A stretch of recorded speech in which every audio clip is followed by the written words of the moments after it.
Ibinunyag kamakailan ng celebrity mom na si Diane Medina na aabot sa 170,000 pesos ang tuition fee para sa kanyang panganay na anak na si Joaquin na kasalukuyang nasa nursery school.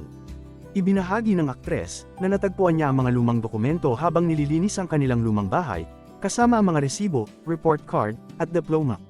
Sa isang Instagram story, nagpahayag si Diane ng kanyang sorpresa nang matuklasan ng isang lumang resibo mula sa kanyang mga kapatid na sina Xavier at Nix Medina sa kindergarten days noong 1981. Grabe, yung tuition ko, may receipt na, may 7, 1981, Kinder, Holy Spirit QC, 2,121.50 pesos lang, sinulat ni Diane, na tinutukoy ang makabuluhang mas mababang tuition fee na binayaran niya ilang dekada na ang nakakaraan. Pagkatapos ay inihambing niya ito sa kasalukuyang matrikula sa nursery school ng kanyang anak, na nagdaragdag ng katatawanan sa sitwasyon. Fast forward now, 170k pesos si Joaquin, nursery 2. Grabe hahaha, dagdag pa niya.